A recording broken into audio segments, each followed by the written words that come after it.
Hello everybody students. Today I'm going to start with a new book, that is your book 2, that is Statistics for Economics. In microeconomics I am already done with the first 3 chapters. So today I'm going to start with Statistics for Economics, and the book which we are following is by Sandeep Garg, and this is a cover page of your book. That is the reason I'm showing you here. Now students, I'm going to start with chapter 1 and 2 both together of this book. Chapter 1 is all about the meaning of economics and the difference between economic and non-economic activity, as well as economic activity divided into 3. So first I start with economics as defined. It has been defined from the Greek word oikos, meaning household, and nomos, meaning management, that is household management. So ultimately we say the wise production and use of wealth to meet the demands or needs of the people. And though children, this has been explained to you very well when I taught you the very first chapter of microeconomics. So this is what is economics. Alfred Marshall from 1842 to 1924 was a great classical economist, and he's defined economics as: economics is a study of ordinary business of life. It examines the part of individual and social action which is the most closely connected with the attainment and with use of material requisites of well-being. So this is what has been said by Alfred Marshall. And now students, I'm going to tell you about the various types of activities existing, that is economic and non-economic activities. Before explaining this, I'm going to tell you why statistics for economics, why we are studying in the subject economic statistics. Because statistics is very closely related with economics. Whatever topics you study, whatever you are studying, those can only be analyzed with the help of statistics. That means all these laws, suppose you have studied law of demand, law of diminishing marginal utility, these are only helpful, or these are only derived with the help of statistics. So that is the reason we have to study the basic statistics, which can be used in the part of economics. Now student, as we can see, what are economic and non-economic activities? Economic activities are only related to money earning activity, and non-economic activity whose aim is not to earn money. When we talk about economic activities, it creates wealth, but non-economic activity satisfies our social, psychological and emotional needs. We have examples: people working in factories, a teacher teaching in a school. Whereas non-economic activities, a housewife cooking food for her family, a teacher training his or her daughter at home, that are part of non-economic activity out of love, affection and care which has been done.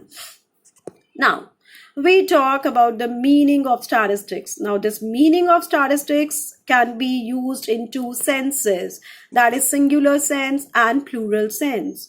In plural sense, we say the term statistics refer to numerical data or statistical data. That means statistics is all about numbers. Now, I simply cannot say only numbers.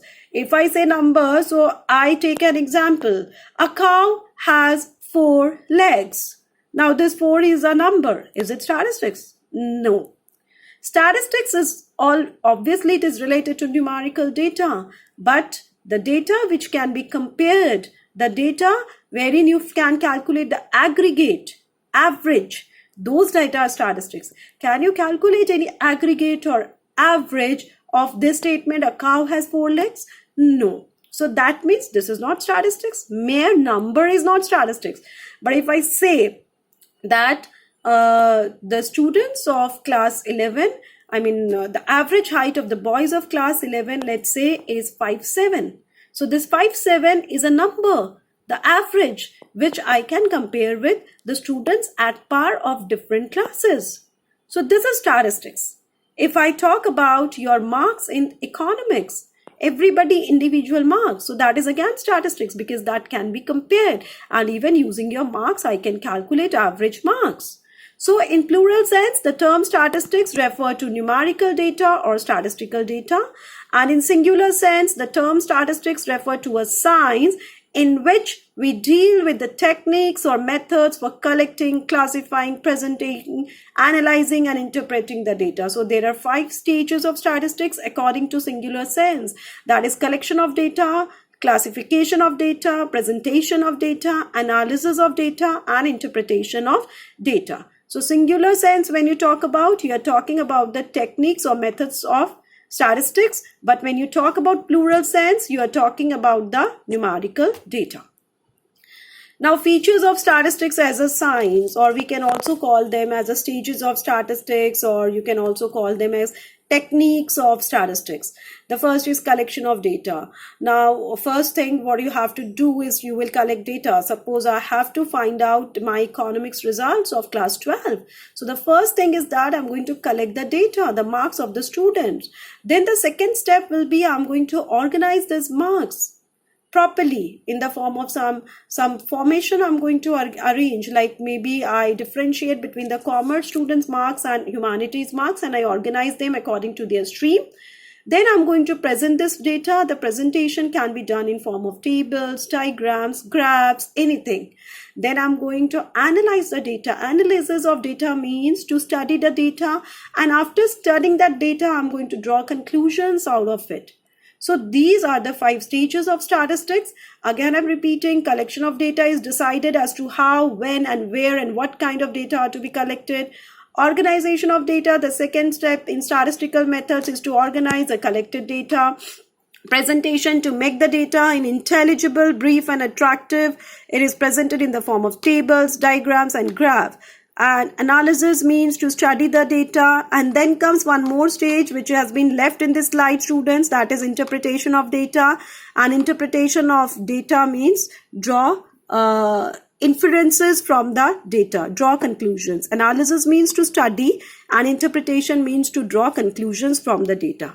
Now, tomorrow we are going to continue, in the next session, we are going to continue with the same chapter. Till then, students, thank you so much.